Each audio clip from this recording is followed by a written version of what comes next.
this DIY approach, this free information, has a real cost. And it's one that most people don't account for. Time spent consuming without executing. That is a huge one these days. It is so easy to consume information these days. It is so easy to feel like you're making progress because you're getting the dopamine hit of getting the info. My name is Brian Pannuzzo. I am a former bond trader turned executive health and performance coach. I know exactly why your health keeps losing to your calendar, and I help you build a system that fixes it for good. I know your world as a financial professional from the inside because I lived it. Welcome to the Success Lift podcast. I am your host, Brian, and I want to tell you today why I shouldn't have a job. I'm going to make the case for and then against me not needing to exist in my professional state. And I'm also going to tell you why you don't need a job either, and why your job is not necessary, and why some people could just say, you know what, I don't need you. And then I'm also going to tell you why you're incredibly valuable. So I'm going to take you on this roller coaster of emotions. So don't tune out when you get offended when I tell you that you are not needed. Nobody needs to do business with you. And I'm speaking specifically to my financial professionals, my wealth managers, my CPAs and tax advisors, my estate attorneys, my portfolio managers, my traders. All you guys are irrelevant. You don't need to exist. Sorry to take a shot at your ego across the bow only 2 minutes into the podcast, but hopefully I'm hooking you to hang around for a little while, or you're just going to hit the fast forward button and move on to another podcast, and that's okay. You don't need me. Everything that I teach as a health and fitness professional, my mindset information that helps you perform at a high level mentally, which then translates to physically, and perform at a high level physically, which translates to mentally. All of these things are connected. And then when you get your relationships on another level, both obviously with your significant other, your family, and your friends and coworkers, then watch your life skyrocket. None of these strategies that I teach my clients, that I help them master and become elite at, need to be paid for. Everything that I teach, everything that everyone else is teaching out there, it ain't just me, folks. It ain't just me. You can find it on Google, you can find it on YouTube, you can find it on ChatGPT, you can find it on Reddit, you can find it a whole lot of places for free. So let's talk about why free and that mindset and that framing is costing you a shit ton of money. And money is in air quotes because money can be many forms of currency. Ultimately, it is going to cost you money because you're going to have to pay for it one way or the other sooner or later. All right. Knowledge is not the problem in our world these days. Knowledge is infinite, it is abundant, and it is free. Nobody who needs to lose, I guess maybe I don't, I've already offended you once. Nobody who needs to lose 15 pounds. By the way, everyone who needs to lose 15 or thinks they need to lose 15 needs to lose 30 to 40. I guess I just offended you again, so sorry for promising that I wouldn't. But nobody who needs to lose that 15 or 20 pounds that you've been telling yourself you just need to get off, and you just keep trying and you lose 10 or 12 and then you gain back 18. You guys know vegetables exist. You know that gym memberships aren't super expensive these days. You know that sleep matters. You know that you shouldn't doom scroll as much. The gap's not information, guys. The gap is not information. It's behavior, okay? And when I say behavior, don't think I mean you just need more motivation or more discipline, because that's a farce as well. And that is an entirely different episode about why you're thinking about things the wrong way. Just waiting around to get motivated, just wishing that you were bit by the discipline bug, like maybe somebody else who you spend 90 minutes a day scrolling around on Instagram looking to live your life more like, okay? You confuse these things frequently You confuse that the knowledge is there, but you just need the execution, the motivation. And while some of that is true, you do need the execution. It is very important. It is very important to have a proper system in place. I would argue that you don't have all the knowledge. And this DIY, do-it-yourself instinct, it makes sense. It makes sense for high performers because you know a lot of shit. You're a smart person. You have figured things out, right? Especially guys in my old world, finance guys, right? We solve problems with research and information. That information is readily available and free. I just covered all the reasons and ways to find it, okay? That skill set also, that analytical research-based skill set has also served you very well in your career. And so you've learned what to do and you've applied it. And so it's only natural for you to think that you just need to learn the skills, and many of which you already know because a lot of us were athletes in our former lives. Many, if not all of us, were in shape at some point in our life. Therefore, we've proven to ourselves that we're capable and we know what to do.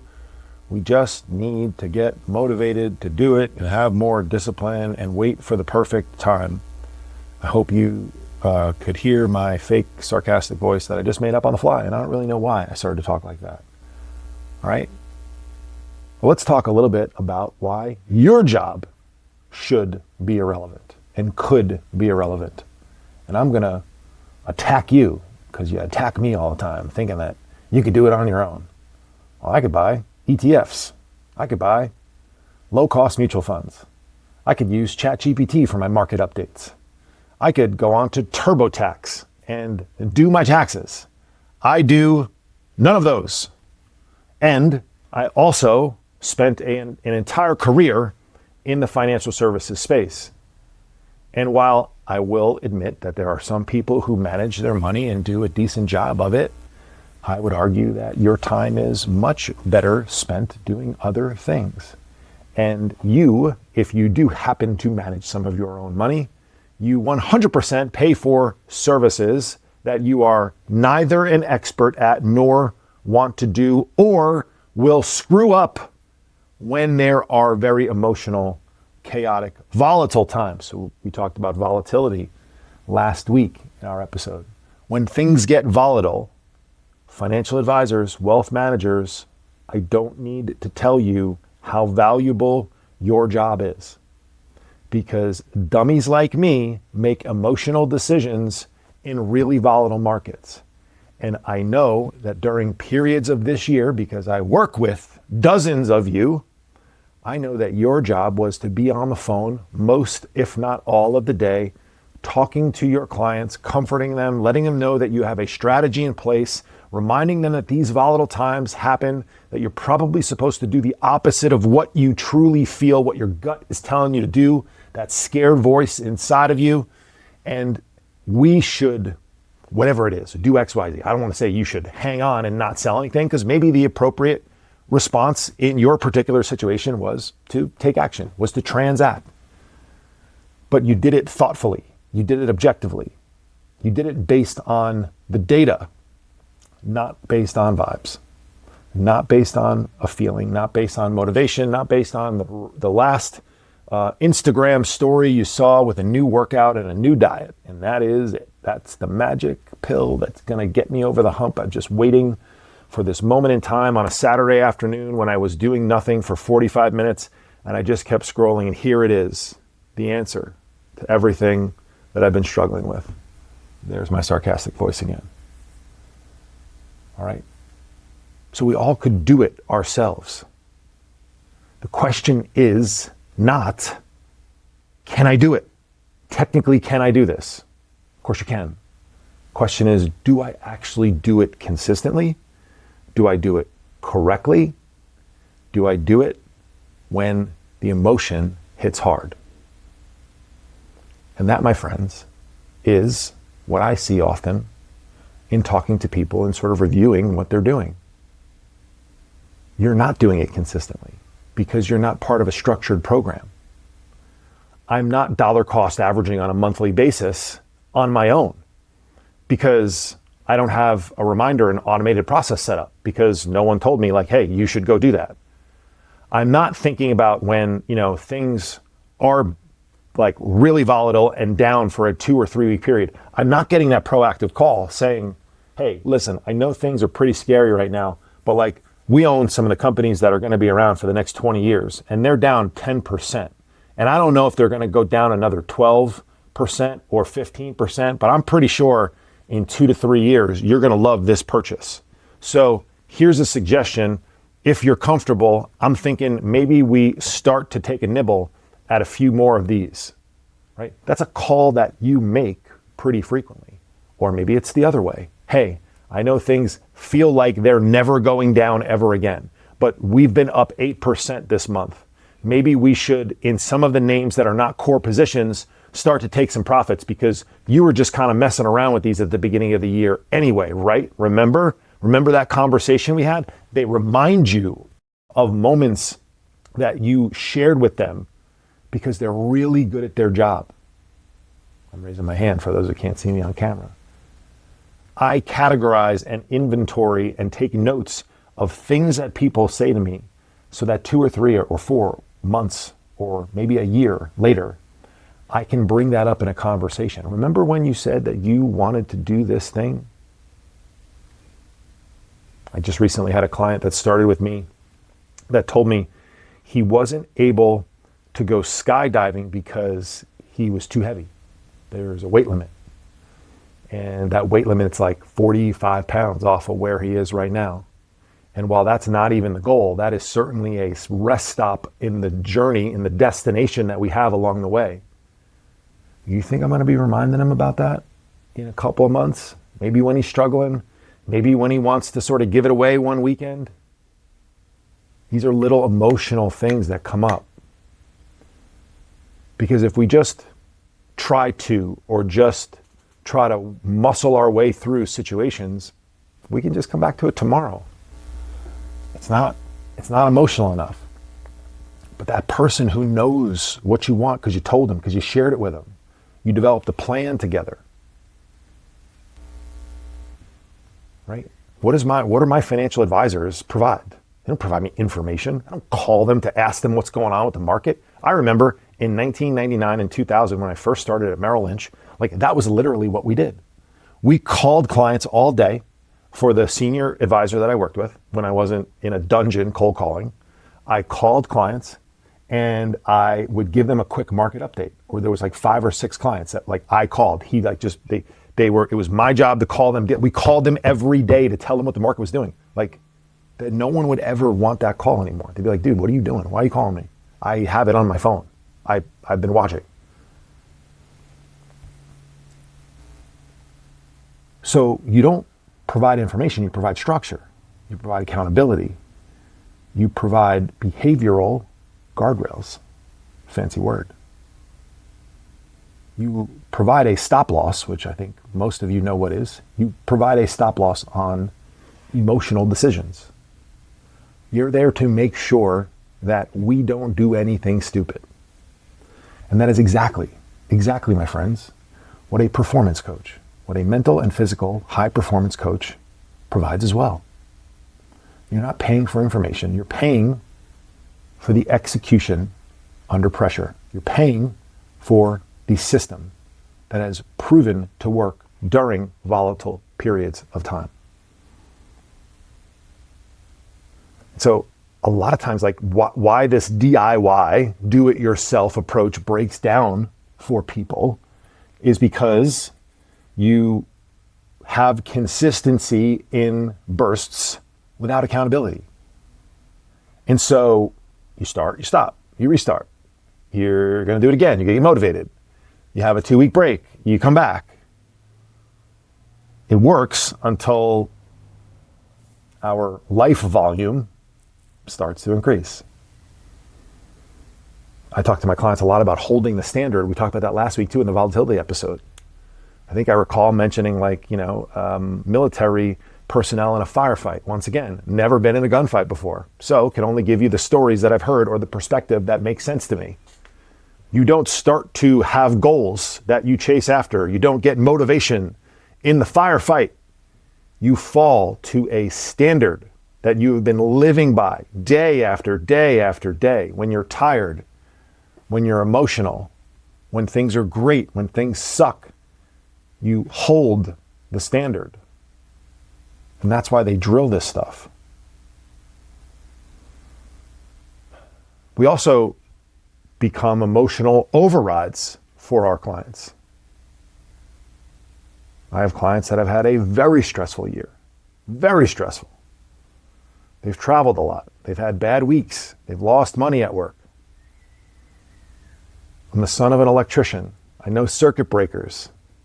The do-it-yourself approach does not have a circuit breaker. No one is going to check in on you and ask you what's going on. Why are you thinking this way? What is leading you to feel this way? What are we going to do about that?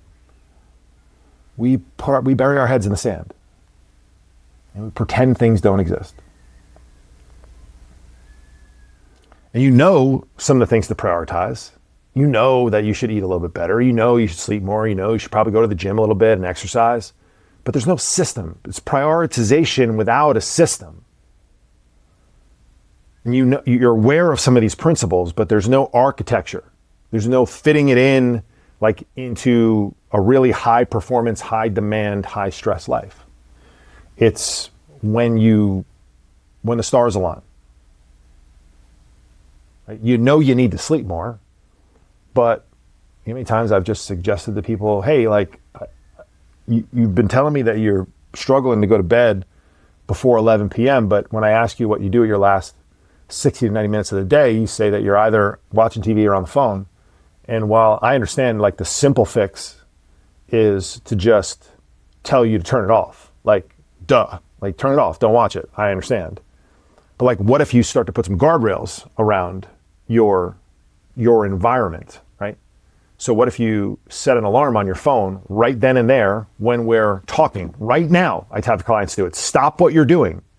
Pull up your alarm on your phone. Click Sunday, Monday, Tuesday, Wednesday, and Thursday. I'll give you Friday and Saturday off for the next morning, Saturday and Sunday morning. But Sunday through Thursday, if we want to go to bed at 10 p.m., we can't start trying to at 9:55. We need to remind ourselves that it's an hour before bedtime at 9 p.m. So set an alarm right now. Everyone listening to this, okay? If you want to dramatically impact your life, start to shift an hour or two from your evening to your mornings, if it's appropriate.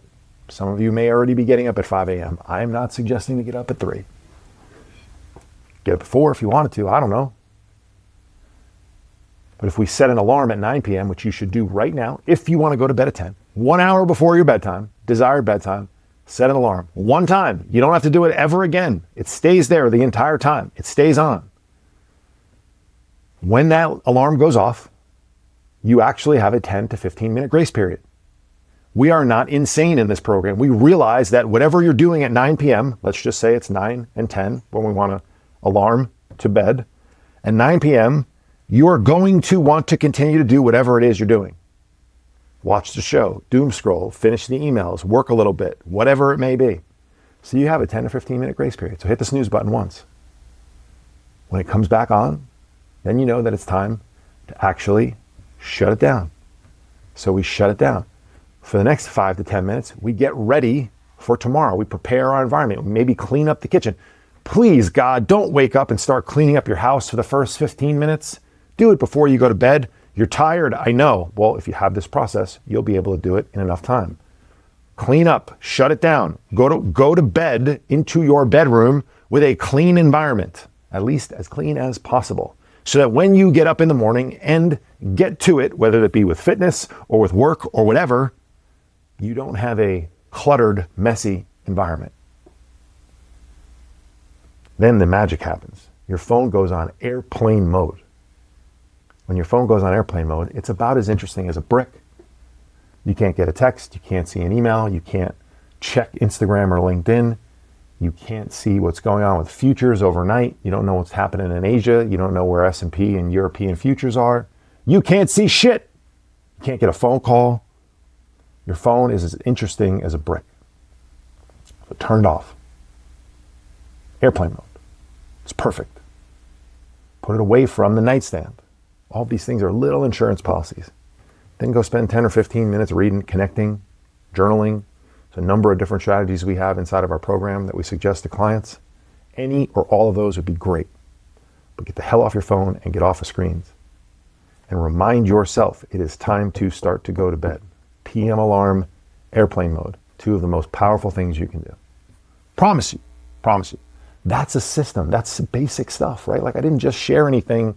I didn't invent airplane mode. I didn't invent the PM alarm. I didn't even invent this process. I stole it from somebody else. I made my own little tweaks to it. You have to have a system. Nobody is making this stuff up. Right? We've all taken different strategies from coaching programs, things that have worked in our lives. I was my first client. Guys, I was my first client. I changed my life in the seat that you sit in. Then I started to apply it to other people. 8 years later, hundreds of people later, here we are with a much more refined process. But I started figuring it out on myself in the same environment that I've blamed for my downfall. This DIY approach, this free information, has a real cost. And it's one that most people don't account for. Time spent consuming without executing. That is a huge one these days. It is so easy to consume information these days. It is so easy to feel like you're making progress because you're getting the dopamine hit of getting the info. Ooh, that's a good workout. That's a great nutrition program. I should try that. That's a really good routine. I'm gonna do that one. I'm gonna try to. You have years of starting over. Where are you relative to 2 years ago? Are you in a better place? Are you in a better place? How many times I still hear people talk about it, like, I'm gonna take a deep breath for a second. It's 2026 at the time of this recording. You know how many times I still hear people talk about COVID? Fuck out of here. What are you talking about? 6 years ago. Yeah, I understand. People were like materially affected. Maybe some of our kids were materially affected. It is 6 years ago. And dude, I live in California. COVID only ended 2 years ago. So come on, what are we doing? Years you're spending either starting over, spinning your own wheels. And most expensively, the compounding opportunity that you're not taking advantage of by starting today. Being at your physical and mental peak during some of the highest leverage years of your career, in your 40s, in your late 30s, in your early 50s. This is it, guys. This is like the peak of your life. Peak. It will not get better for you than right now, this 10-year period that you're in.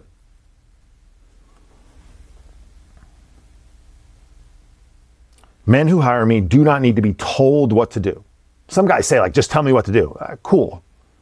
Like, you want me to walk around holding your hand the whole time? Like, what are we doing here? Does anyone do that at work for you?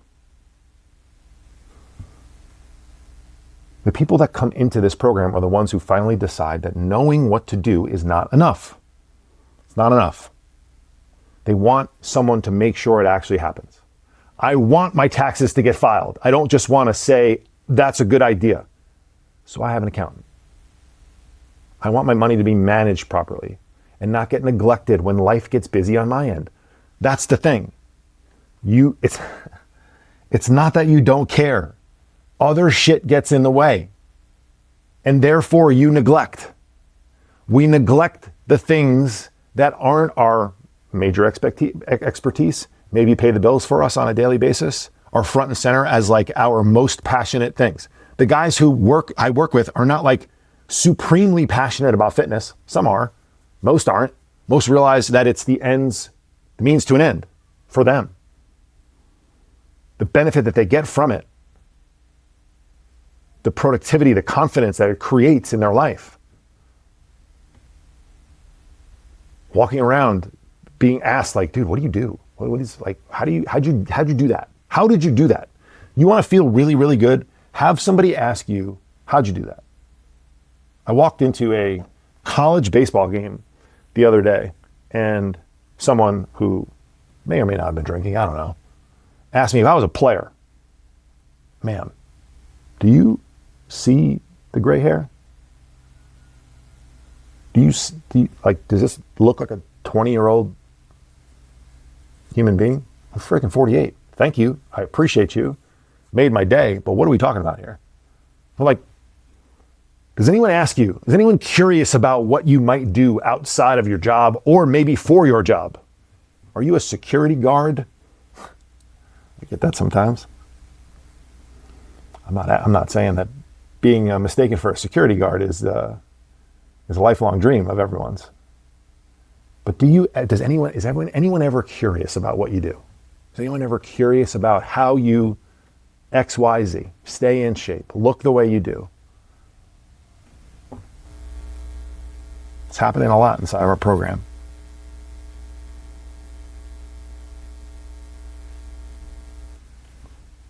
Knowing what to do isn't enough. Making sure it actually happens is. And there's a part of the knowing what to do that I would argue you don't actually know what to do. That's a separate conversation.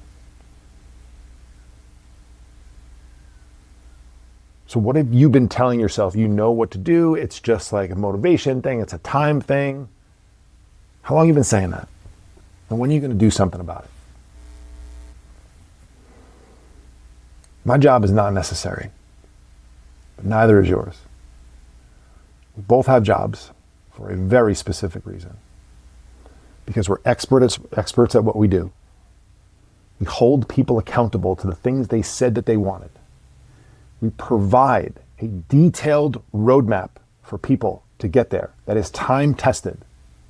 I can't convince you that the financial program that you put in front of me, the roadmap that you put in front of me, isn't going to work, because you've seen it work hundreds, maybe thousands of times in your career. I can't challenge you that my taxes are incorrect, because you've done it over and over and over again. You have the expert knowledge.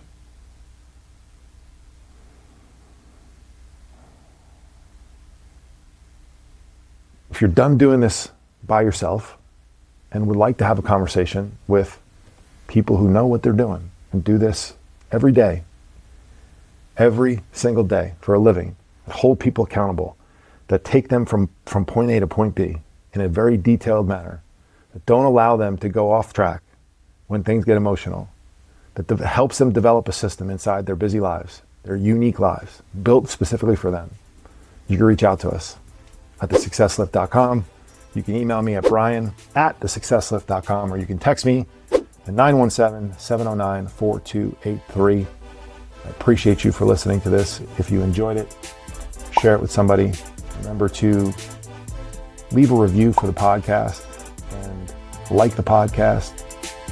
Appreciate you guys. We'll see you back here next week.